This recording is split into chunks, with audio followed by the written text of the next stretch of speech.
Mathematical in Chennai. Throughout his career, Dr. Sinha has aimed to bridge the gap between mathematics, physics, and biology. His pioneering contributions in the field of complex systems and theoretical biology have earned him a prominent place in the scientific community. Dr. Sinha graduated with a PhD from the Indian Statistical Institute in Calcutta. He then went on to pursue postdoc at Indian Institute of Science in Bangalore, as well as Weill Medical College at Cornell University in New York City. During this time, his focus has been on nonlinear dynamics, first in recurrent neural network models, and later in spatially extended systems with an emphasis on biological models. So welcome, Dr. Sinha, and we look forward to hearing all these aspects during your talk. It's all up to you. Thank you so much, Kasturi, and thank you for the kind introduction. Let me just share my screen. Sure.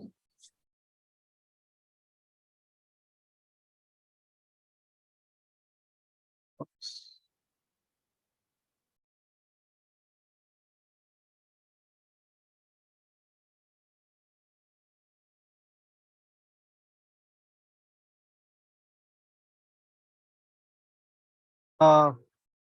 Sorry, I think I started sharing the entire screen. Let me just share the. Okay, good. Is it visible? Yes, please go ahead. Thank you. All right. So again, thank you so much for asking me to give this webinar, which gives an opportunity to present some of the work of my team members. Apart from the names mentioned here, there are, a large number of people who have been involved in many of these works that I've been talking about. I'll be mentioning a few of them over the course of the talk. So as the original mail you had sent me said that, I can discuss what is it that systems biology means to me. I thought I'd take a few minutes to basically talk about, my particular perspective on what systems biology is all about. It's like, one of those words which means many things to many people. So you can actually look at 10 different courses in systems biology and you won't find, them matching at all. So different people actually often study very different things using systems biology. So the particular perspective that we bring in as a team to systems biology is that we essentially explore how we can identify themes that are common across scales in biology. And sometimes this gives unexpected insights. So you can take, insight that people have obtained in studying ecological systems and their stability to try to understand why, for example, intracellular signaling networks are robust. So, these scales are extremely different, like they differ by several orders of magnitude, but the common principles that underlie them allows us to take insights obtained from one field to another field. And so that's why the course I teach in systems biology at the Institute of Mathematical Science, I called it systems biology across scales, because at least my personal belief is that systems biology should aim at identifying these common universal themes which run across space and time scales in biology. Okay, so with that, introduction to my credo, let's ask, why would we even require systems thinking for disease? Because at least for a large span of time in the 20th century, and even now, the dominant paradigm for thinking about diseases is a reductionist one. In fact, most often the papers that focus on particular diseases essentially is trying to identify the key gene or the key molecule which the researchers believe is responsible for that particular disease. And so this is, ultimate reductionism at work. You basically try to reduce disease or a condition to just a gene. Okay, so sometimes, for example, You can even have, the papers which basically claim that they have discovered a gene which leads to autism. And we know that, autism spectrum disorders are a very, very complex, set of phenomena. There is very little in common between, the different ends of this autism spectrum. And yet, there are researchers who would claim that, maybe you can identify a single gene.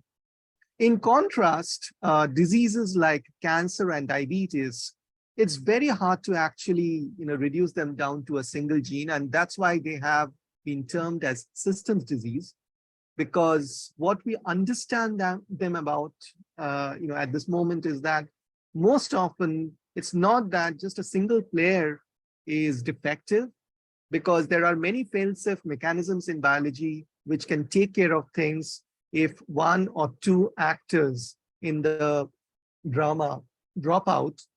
So there are, so-called understudies who can take over.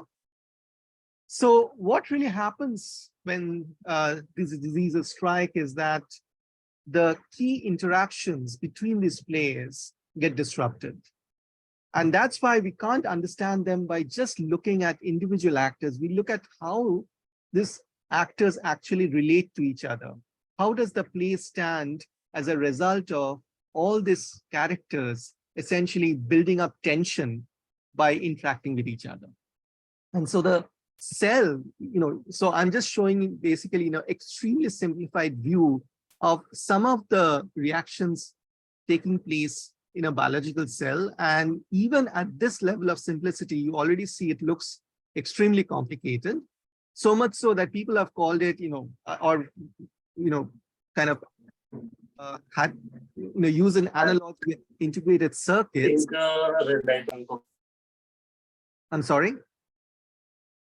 Was there a question? No, sir, that was a glitch. You can continue. Okay. All right. So, so people have made this analogy with integrated circuits. And what this reminds me is not so much an integrated circuit, but one of the cartoons made by Rube Goldberg, the American cartoonist who used to be very popular sometime in the early half of the 20th century.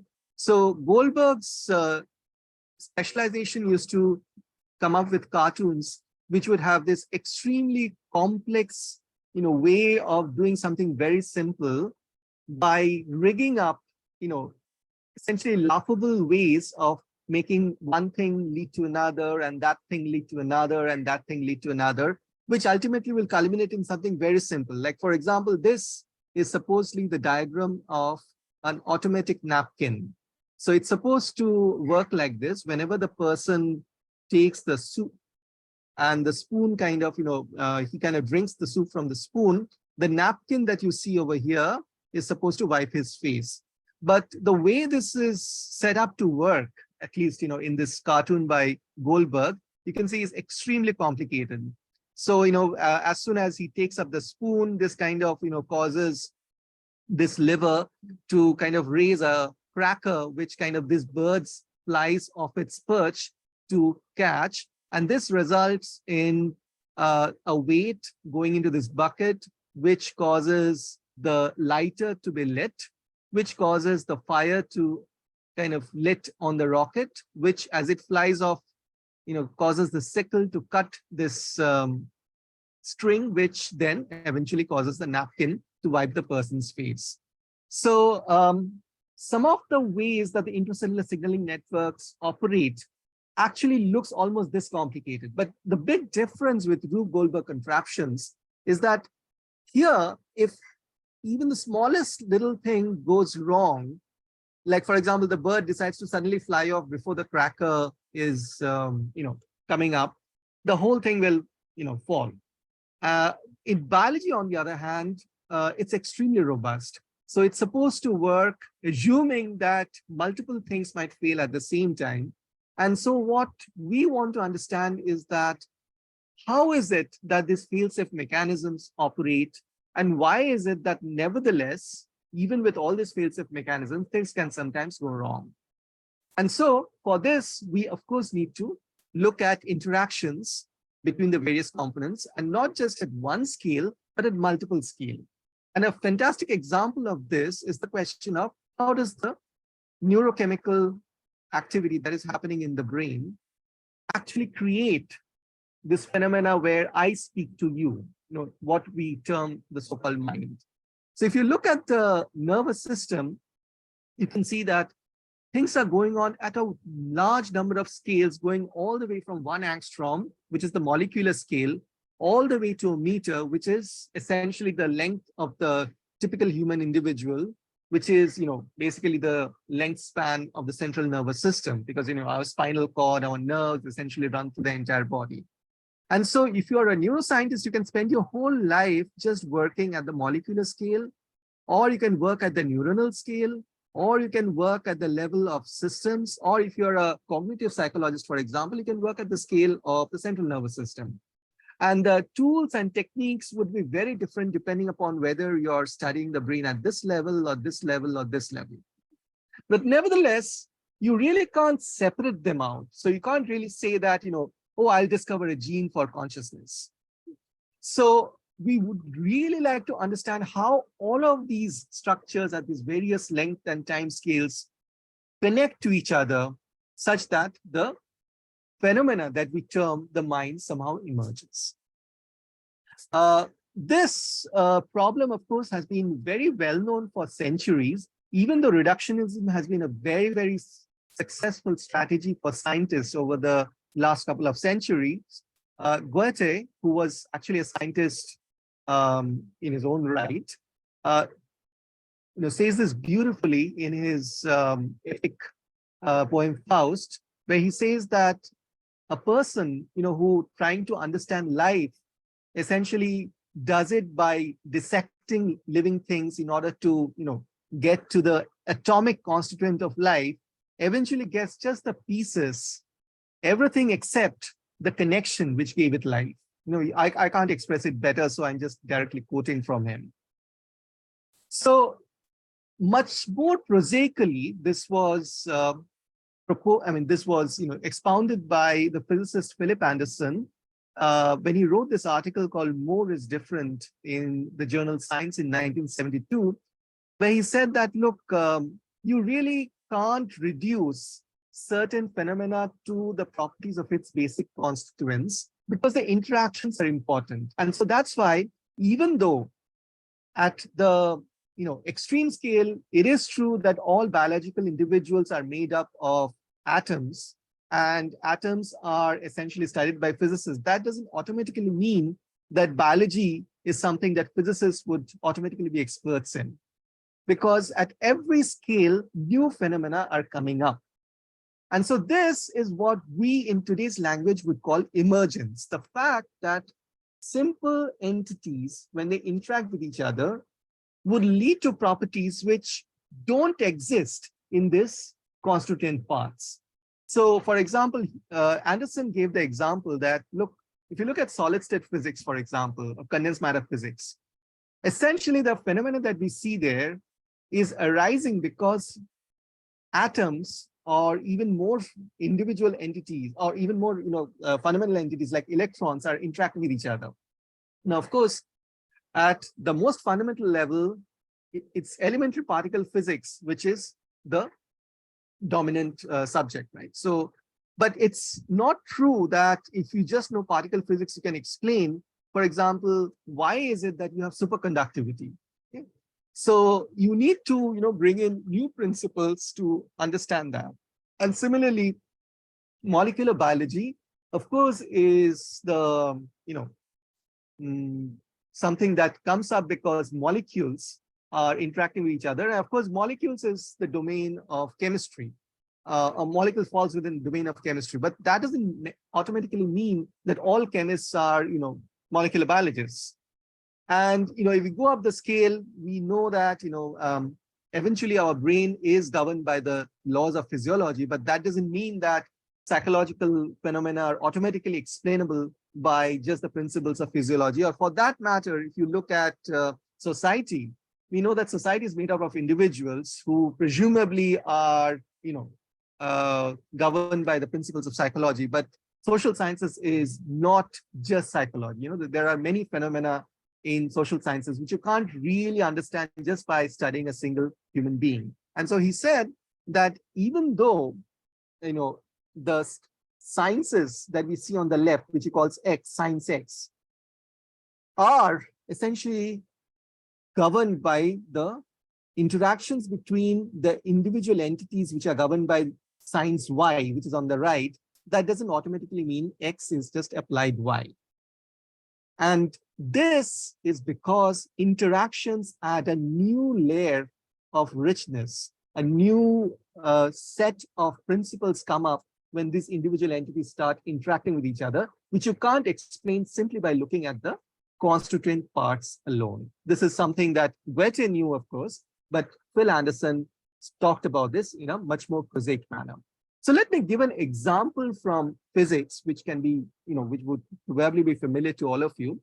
So, physics essentially came up with classical mechanics, which essentially, was focused on the behavior of a single particle, or at most, maybe 2 or 3 particles.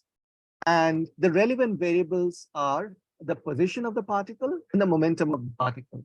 So starting from Kepler's, laws, which, gave the phenomenology, which eventually allowed Newton to come up with his 3 classic laws and gravitation, which essentially made classical mechanics what, we understand it as today. But at around the same time, you had another science developing, the science of thermodynamics, namely to understand how heat engines were converting heat to work. And now we are talking about a humongous number of particles, right? So because we know from Avogadro's work that, a typical molar volume would contain about 10 raised to 23 particles. That's an almost unimaginable number.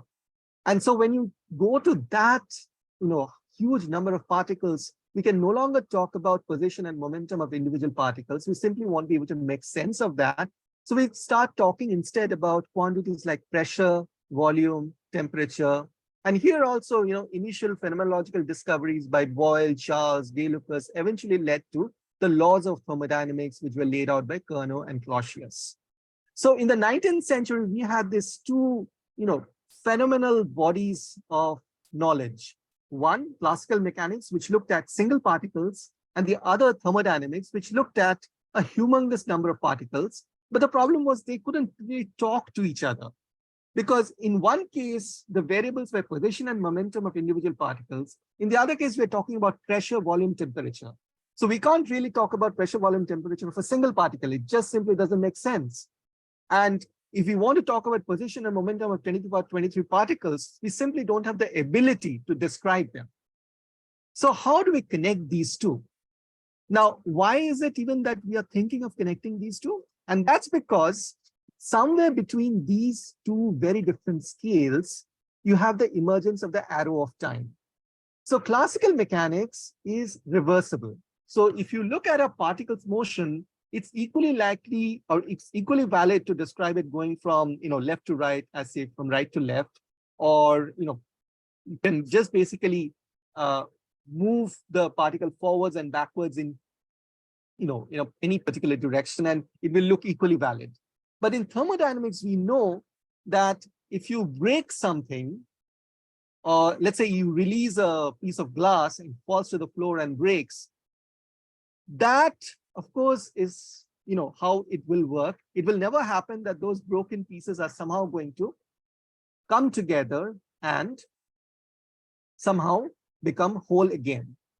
So the fact that there's a particular direction in which processes will run in thermodynamics is known as the arrow of time. And the question is, where is the arrow of time emerging? Because it's certainly not there in classical mechanics. So somewhere in going from 1 particle to 23 particles, you have the emergence of this irreversibility of time's direction. This, of course, has been famously used by many artists. So if you have seen the film by Christopher Nolan called Memento, you know that Nolan uses this forward and backward motion very effectively to paint a very interesting crime drama. But let me just show you a much more mundane picture. So if I show you this picture where, a shattered bottle just spontaneously, has its pieces rising from the floor and then eventually becomes whole, you know that something is wrong, right? But the interesting part is nothing in classical mechanics prevents this from happening. It's perfectly valid from the point of view of classical mechanics.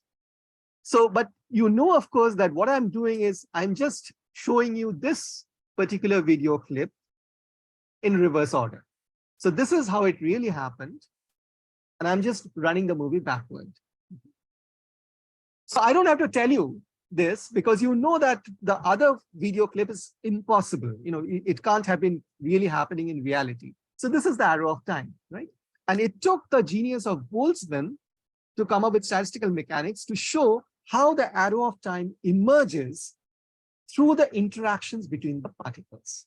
And so what we are looking for is the analog of this in biology. So we want to understand how interactions lead to emergence of the various interesting biological phenomena that we see around us. The problem is, of course, that this is a way more complicated problem than Boltzmann faced.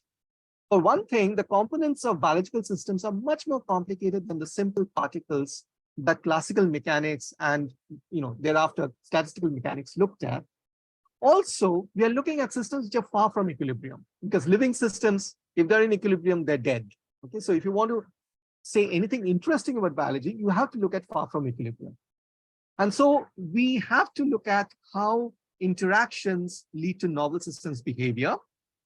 So for example, if you look at individuals, so these are the components now, you want to understand the properties of the system, like the crowd, the emergent behavior can be riots, right? So we want to understand, for example, how is it that, the individuals who are otherwise extremely law-abiding and peaceful, when they come together in a critical size, something like a riot emerges.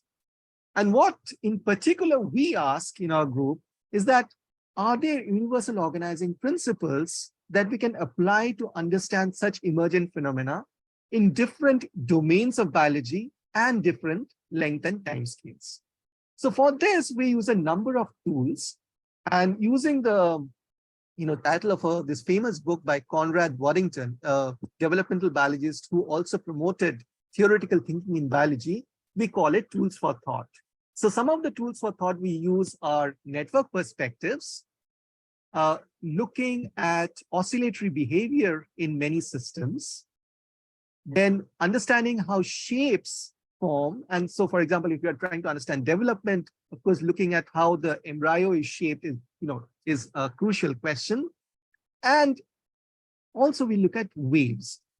Now, interestingly, these are all different kinds of patterns. So oscillations are patterns in time, shapes are patterns in space, waves are patterns in space and time, and networks are patterns in an abstract space. So they are patterns in the sense that they are a deviation from homogeneity. So in that way, we see an unified view in applying all of these tools to understand biological phenomena. Now, as many speakers in this forum before me have spoken on networks. So networks is something we do a lot.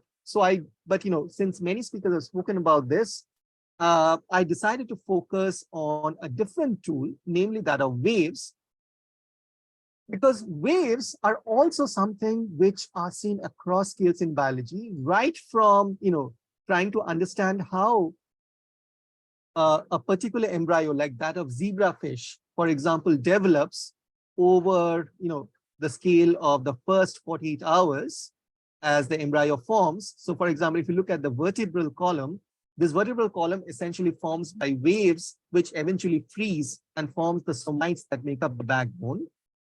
On the other hand, at a completely different scales, you can look at plankton blooms. So this basically, is the scale of several hundreds of miles over the ocean.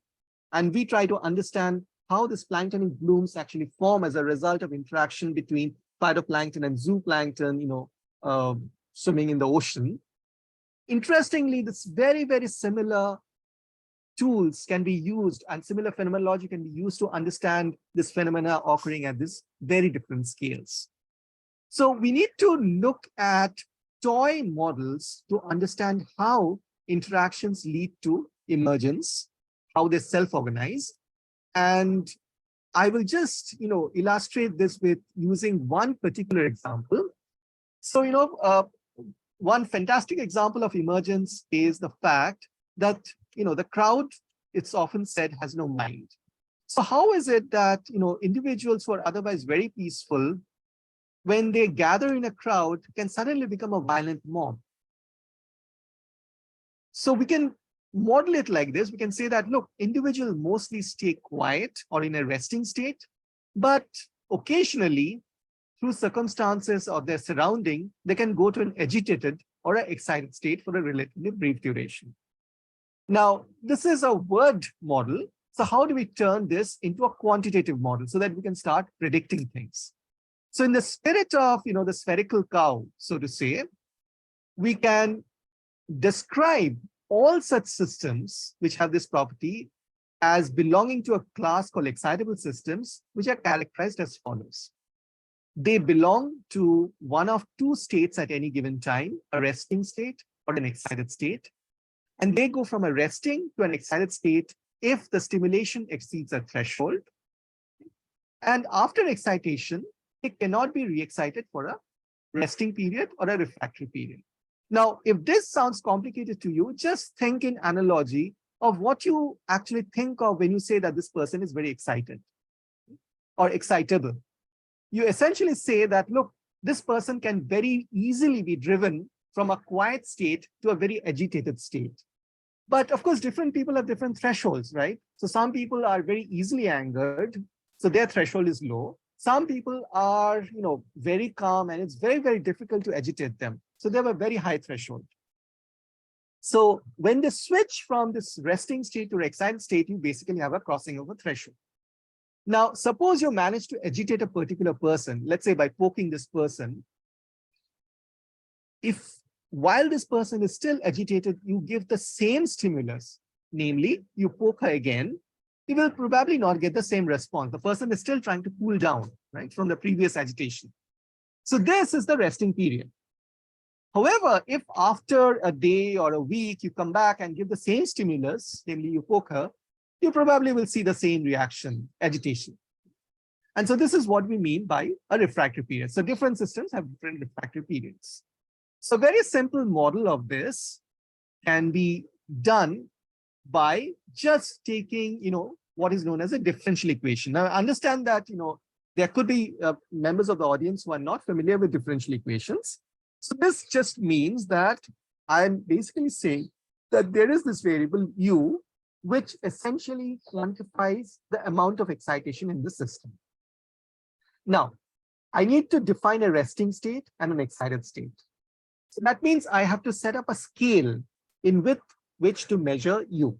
So since I'm free to choose the origin, namely where is the zero of the scale, and I'm free to choose what would be the unit of the scale, I can, without any problem, set u equal to 0 to be my resting state. And this is stable. In other words, if you shift it slightly from the resting state, it will go back to the resting state. And I call u equal to 1 to be my excited state. Again, this is stable around it, so that if there's a small shift around the excited state, it comes back to itself. And alpha is the threshold. So if you are below the threshold, you go to your resting state. If you're above alpha, you go to the excited state. Now, how do we write a differential equation to describe this? So in a differential equation, we have to, on the left-hand side, have a quantity called du dt, which simply says what is the change in the quantity u with time over a very small time interval dt. Now, since we want 0 to be stable and 1 to be locally stable, but alpha to be the dividing line between them, it's very easy to see that if du dt is negative here, so see the arrow basically goes to 0. So that means U is decreasing. So in other words, the rate of change should be negative. So that means du dt should be negative here. On the other hand, over here, U has to increase. So in other words, du dt has to be positive. So that means here, du dt has to have a positive value. So one simple way of, doing this is to ensure that you have a cubic curve. So that's why I just write du dt as a cubic curve. But this is not sufficient, because once you reach the excited state, I need to go back eventually to the resting state to set myself up for the next excitation. So what I do is I introduce another variable whose value basically allows this cubic to be shifted up and down. So what happens if you shift it down is that now you have only one single equilibrium of the system. So the system, if it's here, would be forced to come here because it always tries to find the equilibrium.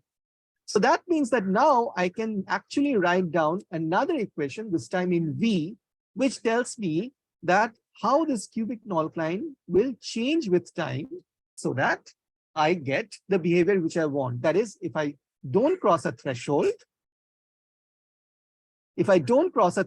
I go to my resting state. And if I cross a threshold, there's a large excursion from the stable resting state. So this is, the principle. Now, what this means is that U, the excitation variable, if you look at it over time, it will show a big spike, and then gradually it will go to its resting state.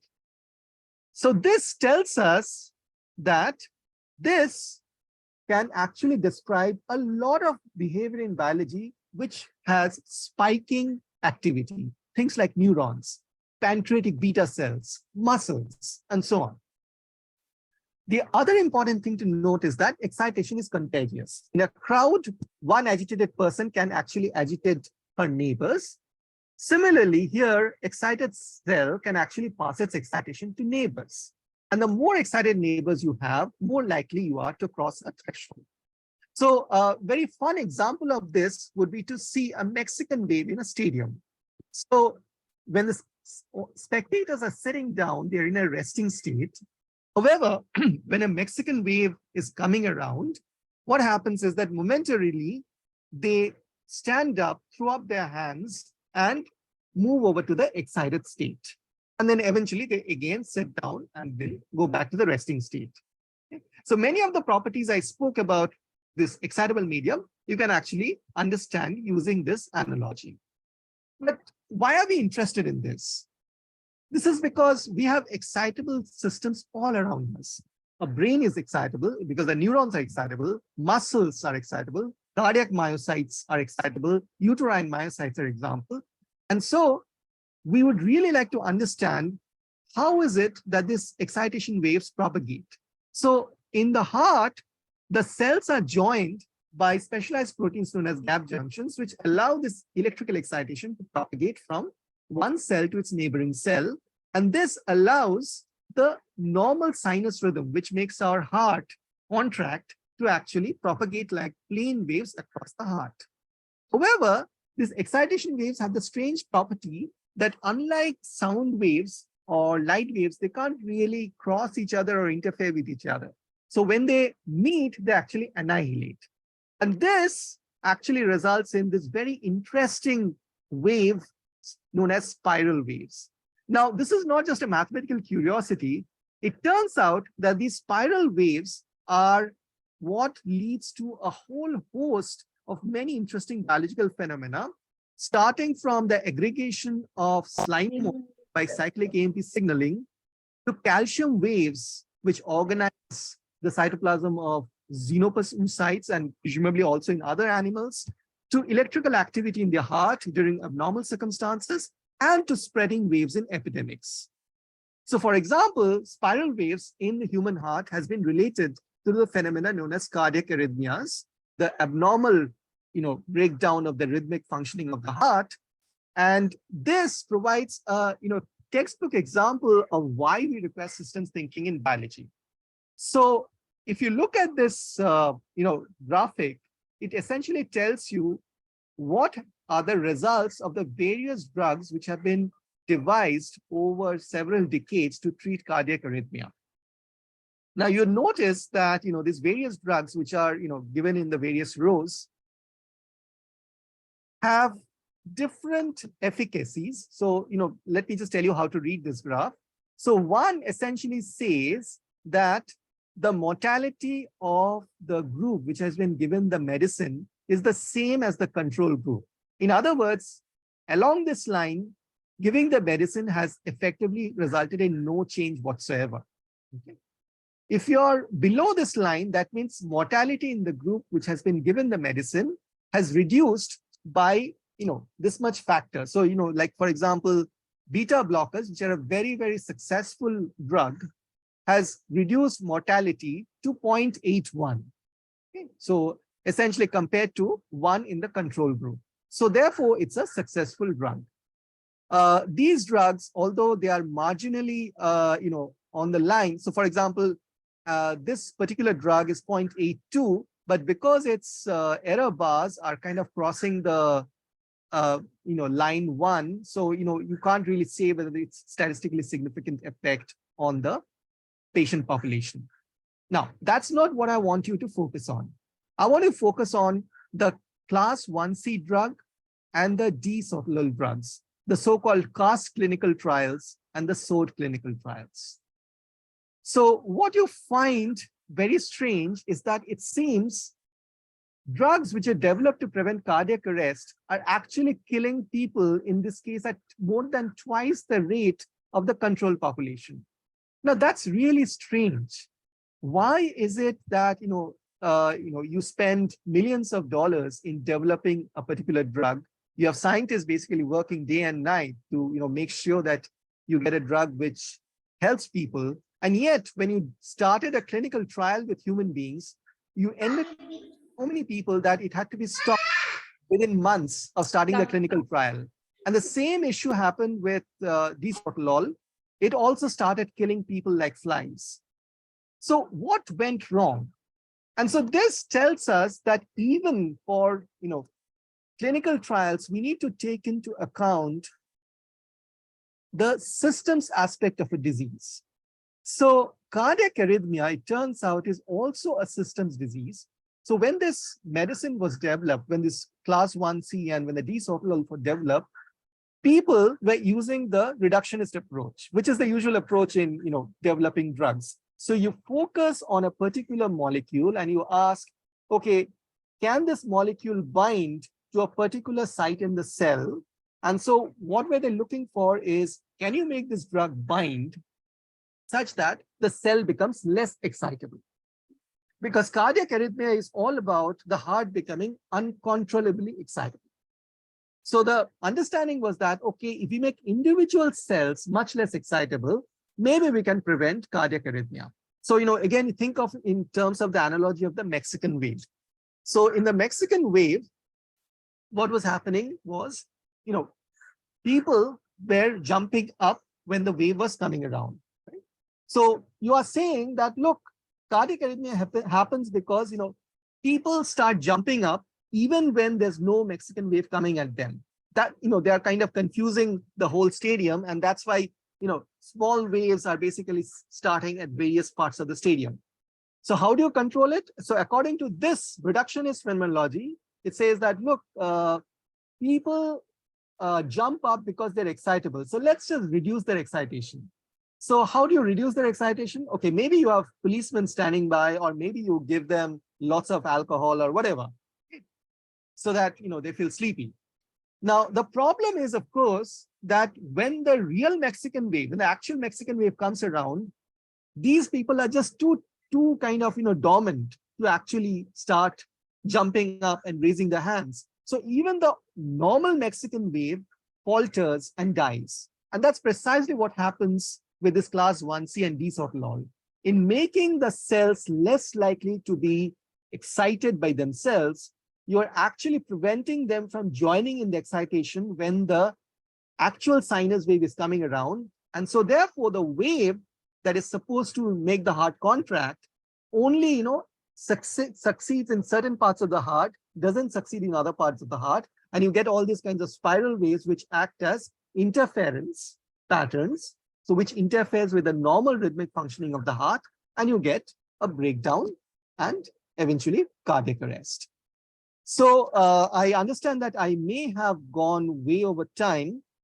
So what I will do is I will then stop here. So I wanted to talk a bit about our work on the uterus, because the uterus is another organ which actually has very interesting properties, some similar to the heart, but some not so similar, because the uterus, unlike the heart, has no pacemaker. And yet, in the last trimester of pregnancy, it starts, showing these contractions. So one of the big questions is, how does it happen? How does it work that this uterus, suddenly starts contracting just before the child is about to be born? And it's important that it starts contracting, because otherwise the child won't get pushed out. But the big problem is that sometimes the uterus starts contracting way before time, and this results in preterm birth. In fact, preterm birth is quite frequent. It occurs in almost 10% of all pregnancies. And if it occurs particularly early, it could be dangerous for both the child and the mother. In fact, it's responsible for more than a third of all infant deaths in developed countries like USA, where infectious diseases and other diseases have been well treated. And so it's really important to understand how this spontaneous contractions develop so that we can come up with countermeasures. So my group has been working on understanding how these, instead of heart, which has a sinus node, and so therefore, has its own natural pacemaker, there is no centralized coordination in the uterus. So it's completely self-organized, very much like, birds form flocks just by self-organization, or fish swarms by self-organization. There is no, master conductor who is actually organizing all this. So we actually try to understand how exactly this transition from quiescence to spontaneous contractions happen in the uterus. Why is it that it happens in particular times? And why is it that sometimes abnormally early initiation of this oscillation occurs? And so we have shown that this is crucially related to the coupling of the uterine myocyte cells using gap junctions. Now, often when you speak to gynecologists or obstetricians, they would focus only on hormones. So what we have shown is that hormones are important, but their role is essentially to increase or decrease the threshold. So this is like, what the desotalol or the class 1C drugs were doing in the heart. So they by themselves cannot actually coordinate the contraction. What they can do is they can make a cell more likely or less likely to engage in the contraction. Okay? But in order for the organized contraction to happen, you need the gap junction. So very interestingly, after we published our studies, an experimental group showed that if you dissolve all the gap junctions in the uterus by chemical means and then give a lot of oxytocin, you can actually won't see any excitation or any contraction whatsoever, even though the individual cells excitation threshold has been reduced. So this clearly shows that you need both hormones, which control the threshold, as well as the coupling between cells through gap junction to get the desired spontaneous contractions leading to childbirth. And in fact, our studies have actually helped connect two well-known observations which previously were thought to be unrelated. One is that close to the onset of labor, around the third trimester, there's a huge increase in the number of gap junction proteins which are expressed in the uterus. Another observation is that initially in the late second trimester, you start, parts of the uterus, getting excited, but these are all irregular. They're not organized. But as the pregnancy proceeds, they become more and more organized, and eventually the entire uterus starts contracting just before the fetus is ready to be born.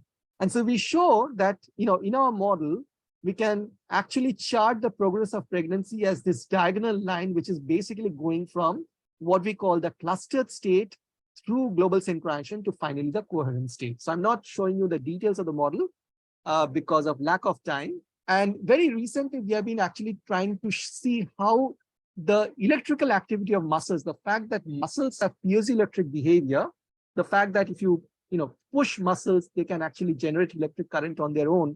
What role do they play in synchronization? So we are seeing that actually having this mechanically induced electrical activity in muscles can enhance synchronization even further. So even though gap junction expression may be somewhat impaired, you can actually have synchronization. So to end, basically, I'd like to just say that systems biology is crucial in developing a much more nuanced understanding of various diseases, and also to understand, healthy phenomena. So, for example, we can try to understand how the uterus and the heart, for most of its lifetime, gives rise to proper self-organized contractions, but sometimes can actually go horribly wrong. And if you would like to read more about this, so my former student, Dr. Sridhar, and I at this, a few years back, wrote this book on patterns in excitable media, which goes into, how these kinds of patterns arise in a whole lot of biological systems and how we need to understand them in order to treat this, a whole range of various diseases. So let me end by quoting my hero, Sidney Brenner, who had once said in a Salk Institute lecture that what is missing in all of biology is a theoretical framework. And that's because in today's era, where you have this huge amount of data, so data is no longer the bottleneck. We have a huge number of data coming in, but to put it in context, to understand it, we need a theoretical framework. And so what we kind of see ourselves doing is essentially providing a little bit of this theory into biology. So let me end by thanking the various people who have contributed to this work. My students Rajiv, Sridhar, postdoc Shakti, Chandrasekhar, and so on. And of course, funding from Department of Atomic Energy, Department of Biotechnology, the Indo-French Center, and Sanofi Institute. So, and thank you so much for your patience. I'm really sorry for going way over time, but I'd be happy to answer any questions that you may have. Thank you, Dr. Sinha. It was a really exciting talk. And while we are waiting for the questions to pour in, I'd like to ask, perhaps I could begin with one question of my own. I was very curious about the different patterns that you learn about in different models. And I was wondering whether you could apply the learnings of one model to another. Yeah, so when you say patterns, if you mean spiral waves, we find that the spiral waves are in fact occurring at many different scales. So I think I had I'm just giving one example. There are other examples of how you can take insights from one scale to another scale. So I showed this slide where I showed that you can have spiral waves appearing in, for example, when slime mold essentially are under starvation conditions, secreting cyclic AMP.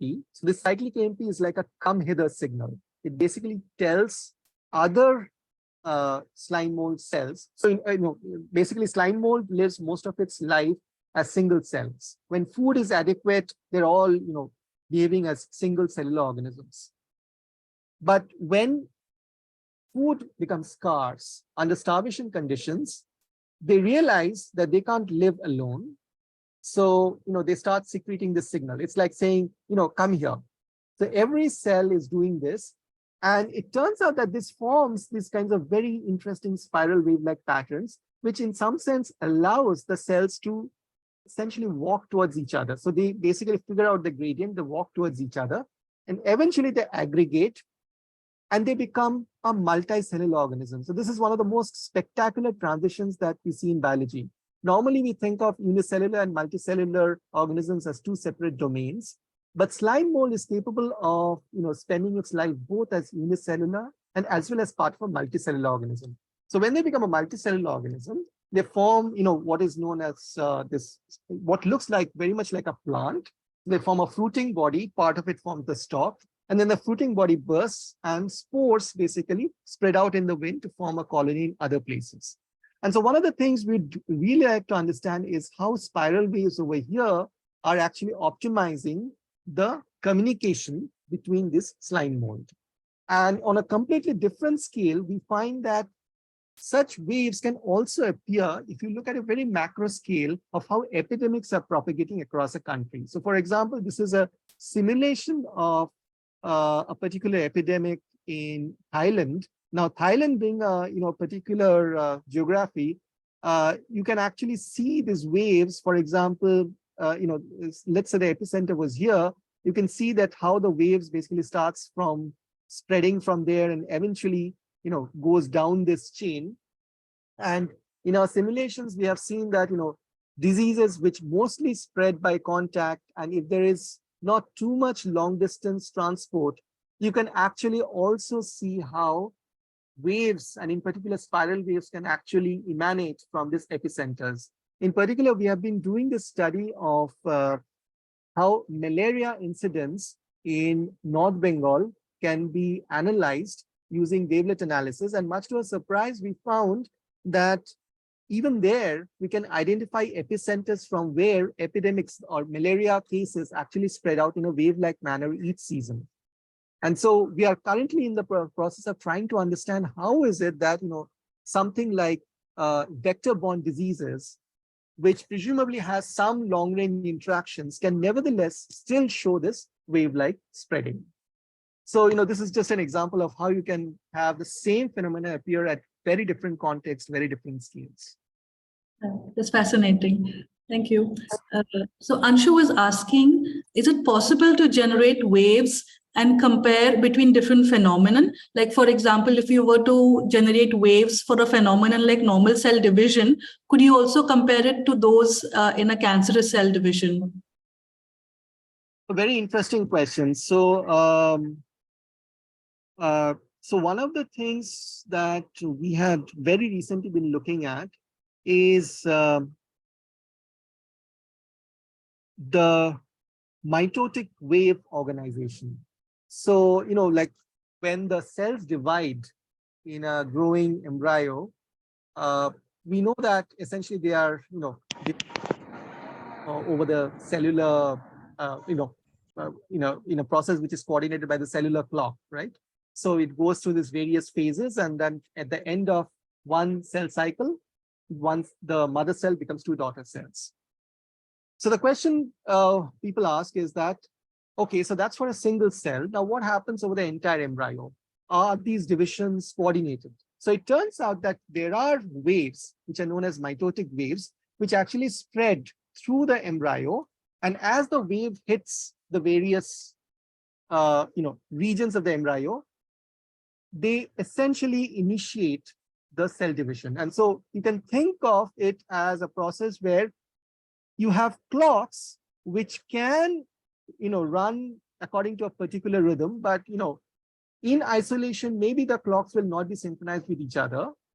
So the mitotic wave is appearing as a synchronizer, something which allows the cells to all kind of more or less be in lockstep with each other when they're dividing. Now, when it comes to cancer, so cancer is of course happening at a much later scale, a later time where, presumably not all cells are dividing. And so one of the questions we asked was, how is it possible for a cell which is part of large tissue to know when to stop dividing? Because if you don't stop dividing, of course you get cancer. Now this is a problem very similar to quorum sensing, because when you are a bacteria in a big crowd, you really don't know how big the crowd is. So somehow you have to communicate with your neighbors, and just by local communication you have to get a sense of globally how large your colony is. So the cell in the tissue actually faces a very similar problem. It only has communication with its immediate neighbors, and yet through that communication, it has to be able to figure out whether the tissue has grown big enough so that all of them will have to switch off now their signaling. And so Chandrasekhar, whom I mentioned and also showed in that photo, actually came up with a very novel proposal where he showed that if you have a cell, or if you have a tissue, a cellular aggregate, which is growing, as you keep initially, like the cellular aggregate is forming something like an irregular lattice. So this means that one cell may have 4 neighbors, another cell may have 5 neighbors, another cell 6 neighbors, another cell 7, 8, and so on. Now, depending on how many neighbors you have, that actually modulates your cell cycle or your cellular clock. So the frequency is kind of dependent upon the signal that you're getting from your neighbors. As more and more cells are dividing, the tissue becomes packed, and finally you reach this optimal close packed structure, which essentially is a hexagonal close packed structure. It looks like a honeycomb, right? So in a honeycomb, we know that every cell has 6 neighbors. And so now, essentially what you have is every cell has a very similar kind of, coupling signal that it's receiving from its neighbors. And so what Chandrasekhar showed was that depending on the strength of the signal that you're receiving from your neighbors, upon increased density of your cellular neighbors, you can either switch to a cell clock arrested phase, which is the normal situation. Once you have reached a particular density, you basically just switch off your cellular clock and stop dividing. But under another circumstances, for a different regime in which you have a, let's say different strength with which the signal of your neighbors are affecting you, you're actually going to proliferative mode, where you start, increasing the frequency of your cellular clock. And so we believe that this could be one way in which we can have a transition, namely how this, so to say, the signal from cell to cell would be coordinating the normal state and its occasional transition into an abnormal state, which leads to this uncontrolled or proliferative growth of cells, which eventually will lead to cancer. Thank you, Dr. Sinha. That was a wonderful explanation. And thank you so much for your time. So I urge anyone else who has a question to get in touch with Dr. Sinha and express your interest in his talk. In the course of the time, we thank Dr. Sinha for his wonderful presentation, and see you again for another webinar. Thank you so much. Yeah.